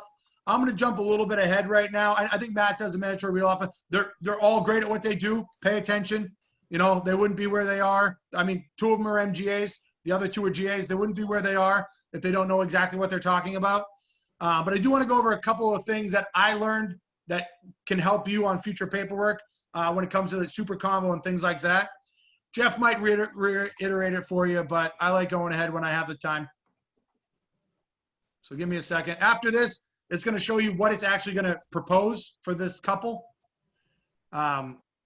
So it's going to offer final expense. It's going to give them both a guaranteed insurability option, income protection for both, mortgage protection for the primary, and a child rider. So it does not offer mortgage protection ever for the spouse unless you add it later. Okay? It only ever offers it for the primary. But if they both want it, you can always add it on the screen with the green number. Okay? Mandatory read-off letter, nail it. Proposals, nail them. I'm just skipping ahead.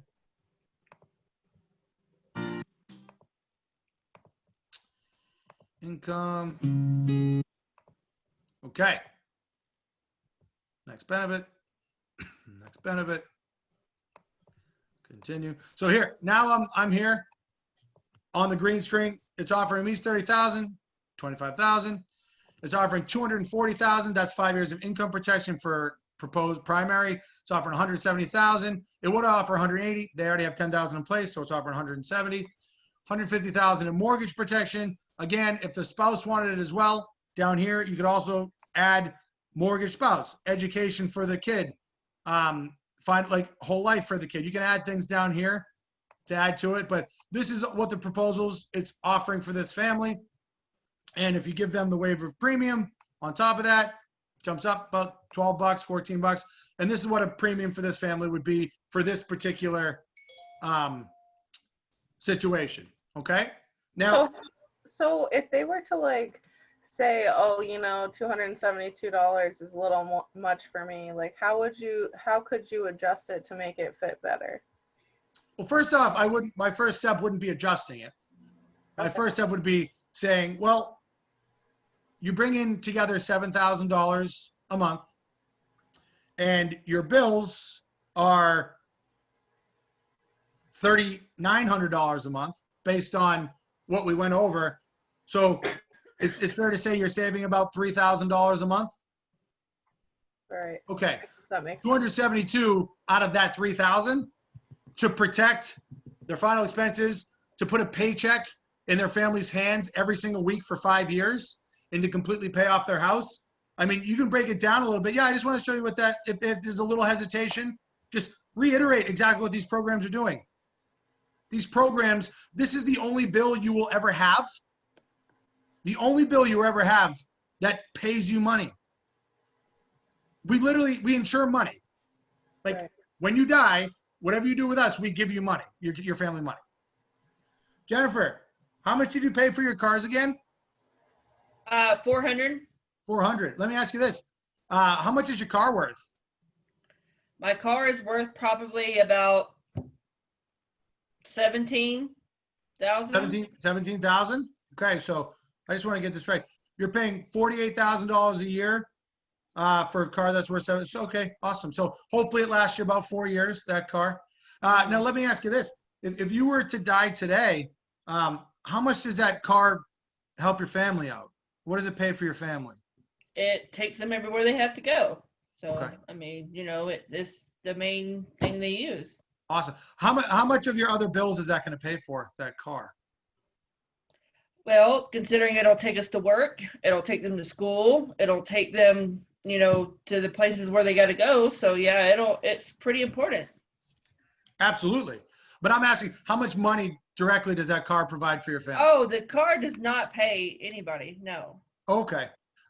This bill of $272, which is, you know, $128 less, you personally will pay $390, will provide your family with $420,000 in help.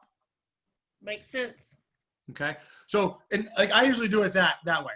Or I usually, like a family cell phone bill costs $200, you know? If it's anywhere around that, I literally will say, Now, Eric, if you were to die today, how much is that cell phone going to pay your family out to help out? They're going to be like, nothing. It doesn't pay anything. Okay. This same bill for almost less than your cell phone will provide your family with a full funeral coverage cost for you. It will put your paycheck in their hand every week for 5 years, and you will pay off your house for them so they don't have to worry about that. Does that make sense? Yeah. Do you see the need for having this bill in place to pay for all of your other bills? Okay, awesome.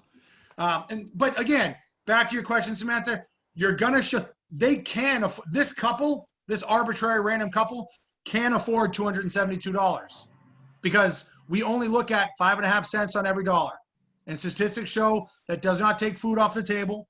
Right. That does not take. You don't have to sell that car that gets you everywhere, Jen. I mean, I can break it down. What's 272 divided by 4? $68 divided by 2, $34. It's $34 a week each. You're talking for most people, 1 to 1.5 hours of work a week. Is your family worth 1.5 hours? I mean, a lot of these union families, the union members make $30-40 an hour. So that's like one hour of work. Is your family worth 1 hour of work a week to pay off all of your bills for them? So yeah, there are different ways to break it down. You'll have an objections and rebuttals class with people. You'll go through those things. But God forbid they're like, I cannot afford 272. You know, I can't do it. Great. Don't lower the value of the full program by just getting rid of something. You can be like, okay, let's do this. Let's take a look at this. Instead of $150,000, let's take a look at paying off most of that mortgage for you, okay? What does that do for us? $264. Now they're like, okay, still the majority of my mortgage, maybe they're still not quite there. All right. So instead of, you know, that full 5 years of income protection for you, let's take a look at closer to like, you know, 4.5 years for you. Lower it a little. I just dropped it $22, but they still have the full value of the program because they still have income protection. They still have more, but instead of the whole house being paid off, what's that? Like 85% of the house is paid off. Instead of having 5 full years of checks coming to them, they have 4.5 years of checks coming to them. Is that still a good program for this family? Absolutely. And if dropping it $22 is the difference between me protecting this family and not, yes, my goal is to help them. If I can get them 3 months of protection, my goal is to protect them when they need it most. I don't recommend down closing too much. You want to stick with what the program recommends. But yes, you can lower it because one of them might all of a sudden come out and say, yeah, but I still have alimony. I pay about $1,000 a month in that. So like that, okay, that's different. You left that out of your bills. Like bills do crop up here or there. So you might need to adjust it a little bit to help their budget. But yeah, you can down close a little bit. It's not my first go-to. My first go-to is just, again, telling them exactly what the program is protecting for their family. But good question. So yeah, you can adjust things here. That's fine. Does everyone know what a GIO is? No. It's a guaranteed insurability option. Okay. So if you're less than 37 years old, it will probably offer you a GIO. What that means is, Coleman, I'll pick on you again. You say you're 23. Mm-hmm. Yep. So if I got you life insurance today, and I got you a guaranteed insurability option of $25,000, that means at the ages of 26, 25, 28, 31, 34, 37, and 40. So every 3 years at 25 and beyond, you can add $25,000 in whole life without any medical questions. Okay. If I get you insured today and you get cancer, AIDS, have a heart attack, and have a seizure, and have diabetes in like 4 months, and you've turned into the most uninsurable human being of all time, you can still add $150,000 in life insurance by the age of 40. Rough year for me. Yeah. I mean, you have to purchase it at age 25. Yeah. You have to purchase it at age 28, but you have the ability to do that. Got it. And you can replace 2 of those dates with if you ever get married and if you have a kid. So if you're 27 and get married, you can get it then instead of waiting to 28. If you're 29 and have a kid, you can get it then instead of waiting to 31 type thing. Got it. Okay? but it guarantees they can always add more insurance. A lot of people like that. I always put it on Head Starts for kids because parents are like, yeah, let's get them 25,000 for the kids. Oh, but you're saying if God forbid anything happens health-wise between the ages of now and 40, they still can add another $150,000? Yes, they can. And it costs like $1.67 to add it to a kid a month. Damn. It'll cost Okay. these people about I think it's like $3.60 a month, so less than $1 a week to have a Yeah. guaranteed extra $150,000 they can add without any medical questions. Got it. Okay. Children's rider. Does anyone know what the children's rider is? So it's a $10,000 policy on each child. It's up to 10,000. Yeah. Up to 10. It can be 5. It can be, you know what I mean? Up to 10,000 on each children, up to 10 kids. So whether you have 1 kid or 10 kids, they'll all be covered for 10,000 for the single price of, what the hell is it? $637. I'll look on the next page for $6.30, something like that. Cents, $6.57. I'll show you on the next page. Not for each kid, just $6.57 for all 10 kids. Okay. Anyone know what the terminal illness rider is or the accelerated death benefit? If you get terminally ill, you can take up to half the money up front before you Yeah, die. in Massachusetts, it's 2 years. I think in other states, it's 1 year. But if you're diagnosed with a terminal illness, this human being, what did it come to? 300 and I lowered it, so whatever, 345. So $375,000 divided by 2. What's math? 180. Just under $190,000, $188,000 they can take out in cash to just use. Okay, for medical situations, you know, final things with families, things like that. Does anyone know what the layoff waiver is? You're to get laid off, it waives the premium for 3 months. If you get laid off, it waives the premium for 3 months. Now you have to have this policy, and you have to be at that job for at least 60 days. Okay. Does anyone know what the strike waiver is? If your company goes or your union goes on strike, it'll waive the premium for 12 months. Up to 12 months. I mean, if they're only on strike for 3 months, we'll only do it for 3 months. But you have to be with that union for over 90 days before it happens. Okay? And if you don't remember any of that stuff, wowsy, look at this. You click on it, and it tells you exactly what it is. See that? This one, the policy must have been enforced for 3 months before they go on strike. It tells you exactly what it is. Terminal illness rider. If you don't read it, it tells you exactly what it does. Okay? Does anyone know what the waiver of premium is? Premium is waived if you become unemployed for 3 months or longer or something along those lines. That's the layoff waiver. Disabled? Disabled, yeah. Disabled. So the waiver of premium does this. And listen to what I'm saying. If you become disabled and you can no longer do your job that you have now, you still have to keep up with your payment for 6 months. That's to protect us from people being fraudulent with disability. But if you are still disabled at 6 months, we will pay you back all 6 months of premiums, and we will continue to pay for it for the length of your disability that doesn't allow you to do your job.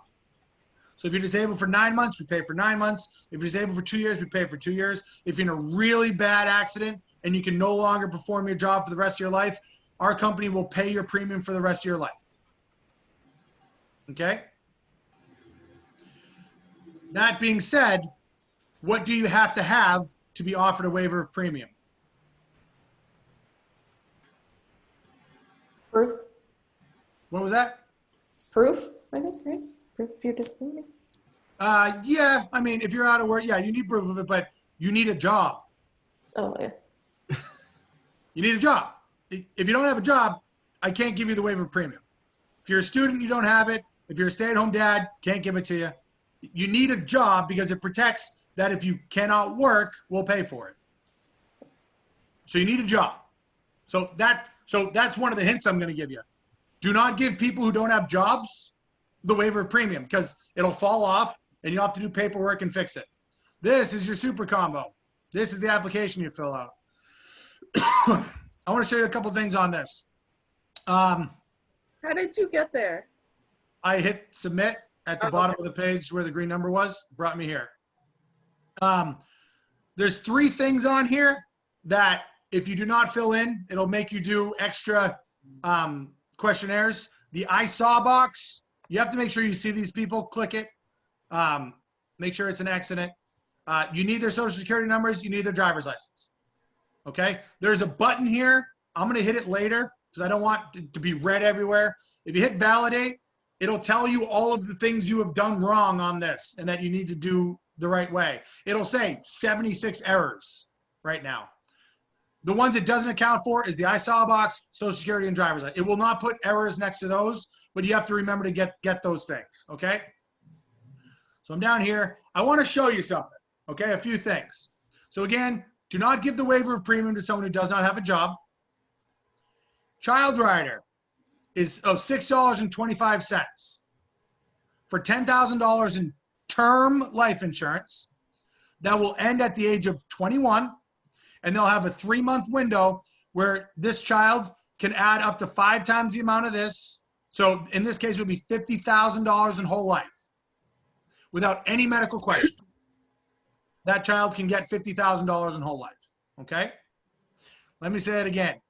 $10,000 in term life insurance, term that will end at 21, and the child will be able to add up to $50,000 in whole life, okay? So if you have 4, 5, 6, 7 children, this is a good way to save yourself some money. Get them on that term one. If you have 2 kids or 3 kids, I'm offering you whole life insurance for your kids, okay? Let me show you this for this, especially if you have like 1 or 2 kids. Absolutely. Head Starts, because look at this. If I give this child $10,000 in whole life insurance, not term, whole life insurance that will be locked in forever, and I guarantee them not just adding $50,000, they can add $150,000 throughout their life. How much does that cost? $5.60. Which is a better program? $10,000 in whole life and $150,000 guaranteed, or $10,000 in term life and $50,000 guaranteed for 70, whatever math is, 65 cents more. No brainer. This is, to me, is a better program. And it's going to be on the books for 80 years. You know what I mean? So if they have 1 or 2 kids, in my, even 3 kids, I do Head Starts. I mean, you can give them $10,000 each. You can give them $25,000 each, whatever they can afford. But I offer them whole life programs that lock them in forever with more chance of adding later on.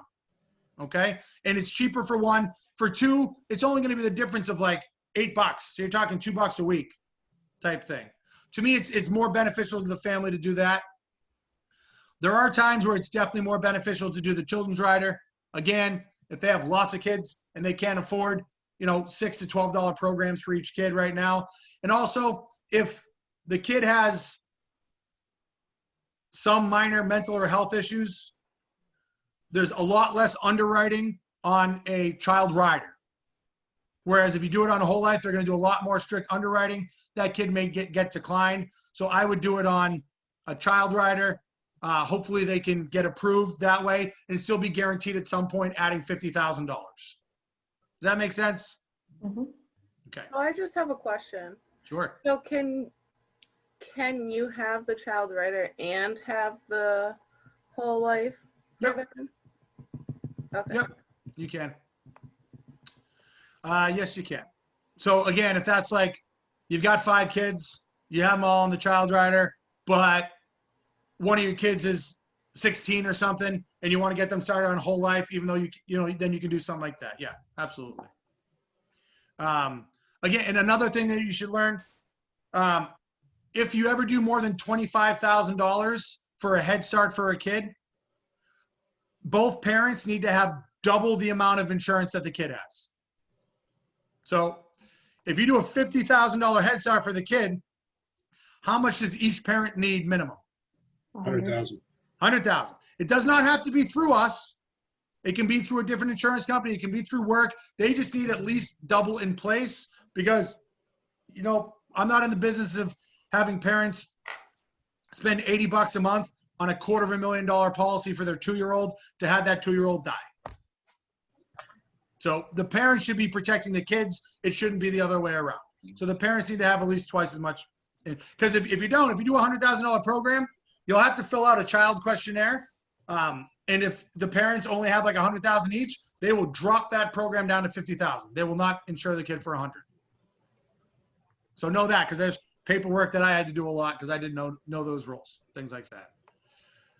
But yeah, those are a couple of fancy things for you. One thing I want to show you. Remember when I said if they don't have $1,000, we can still find them a program? Yes. Look at this. So the first thing this would offer someone is, it would offer them $30,000. It would cost this individual $37.70 a month. Okay?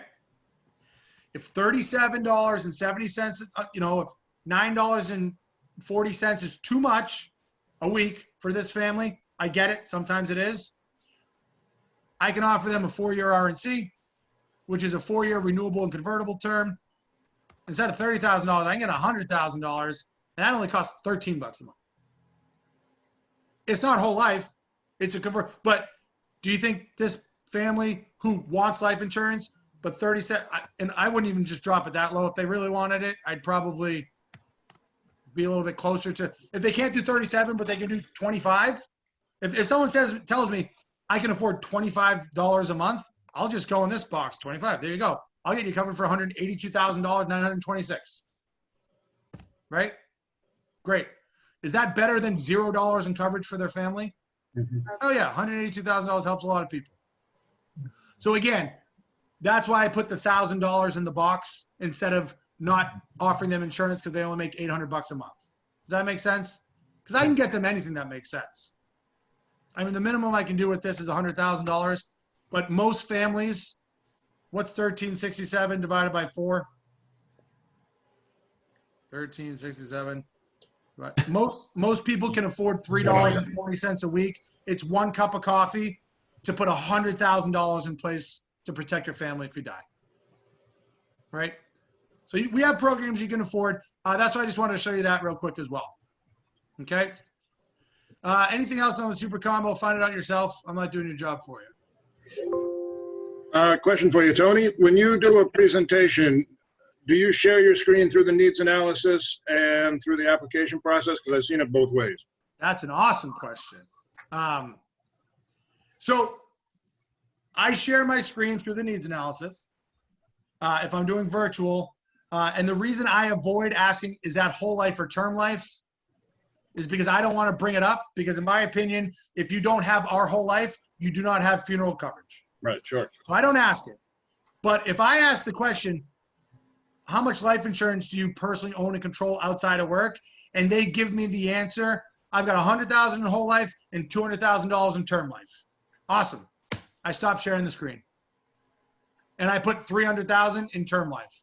Yeah. I don't want to get in an argument. Why didn't you put that in there? I don't want to, because I haven't told them yet our policies pay out in 1 to 2 days. And their policy takes 6 months to pay out. I'll get to that when I'm ready to tell them, but I don't want to force it into a conversation I'm not ready to have with them.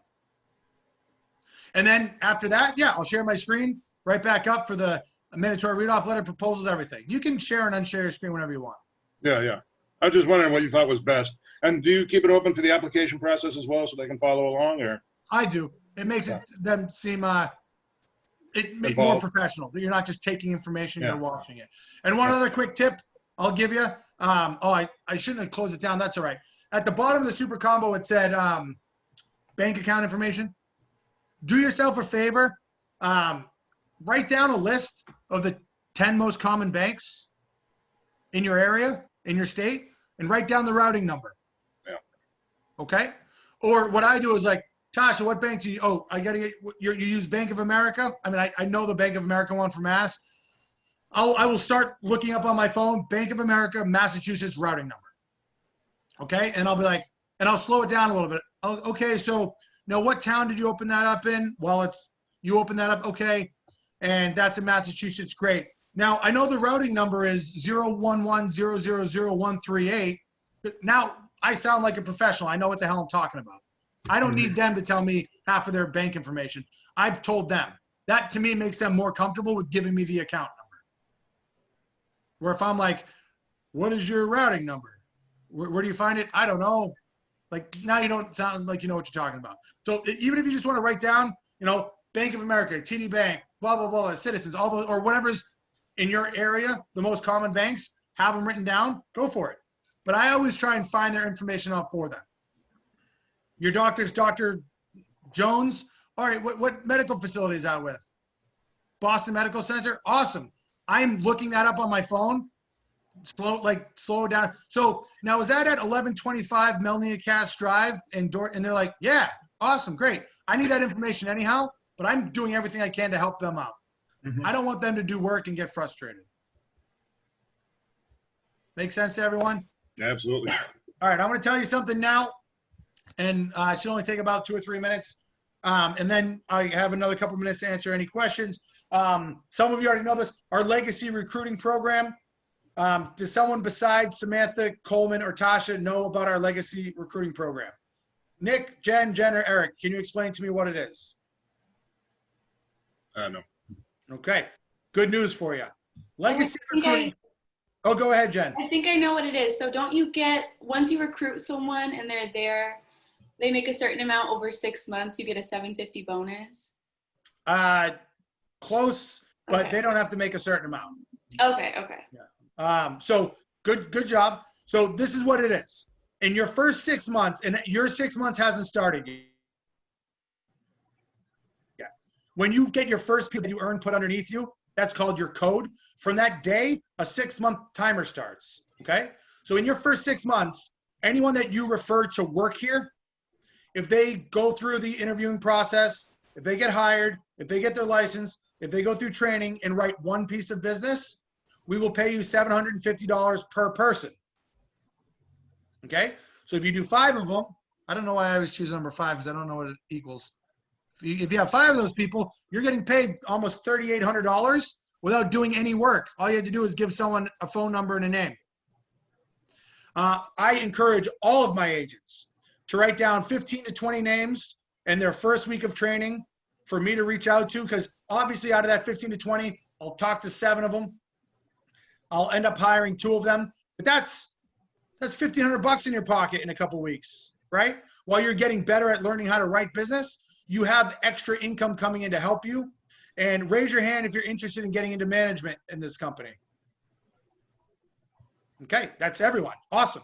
That's a great way to grow your finances. That's a great way to grow your business, and that's a great way to just develop and grow your career professionally here. If you want to get into management, all those people that you referred to us, let the people who are better at it. I'm better at it. Matt Hudlin's better at it. Jeff Wentworth, Laura Fisher, Ashley O'Donnell, Justin Rizel, Joe Michelin, all your Patrick Rue, Crystal, Dan Nevato. We are all better at this than you are. Okay, so let us train your people better than you could train them, because you're not training them yet. Better people will train them for you. And the second you step up into management, we will put them directly on your team. So now you have a well-trained team already helping you make money, because you'll get overrides on all of their business. So you get paid $750 for them just writing a piece of business. You don't have to train them. They get put directly on your team to make you money. Does that sound good to anyone? Yeah. Hell yeah. Everyone you have work on your team, I've been told this, and based on my team, it makes sense. Everyone you have on your team for a full year earns you about an extra $8,000 to $9,000 throughout that year. So if you have a 5-person team, you just guaranteed yourself an extra 40 grand coming into your pocket this year. If you have a 10-person team, you just added $80,000 to your yearly income. Right? Go ahead, Nick. My curious question is regards to, I just came up here 2 years ago, and anybody that I would know would be in another state. I'm not sure, how do they go about the licensing? Do they get a license in their state and then they pay the extra for here? I don't even know why they would need to pay for here if they're working in their state. The states we cannot hire in: California, Minnesota, and New York. If you know people who live in other states, I mean, look at Jen. She's from Arizona. Jennifer Holland. If you know people in other states that are not Minnesota, New York, or California, we can hire them. They'll do the same study program. They have to get licensed in their state. And they're welcome to get. So it comes down to this: they can get licensed. You can get licensed in any state that your upper managers have their license in.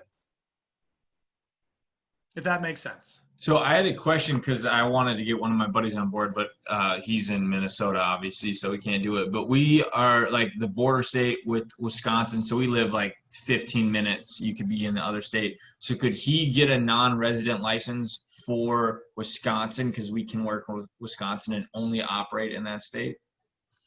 I am going to stop my recording now. Okay. How do I end my recording? Stop recording. Yes.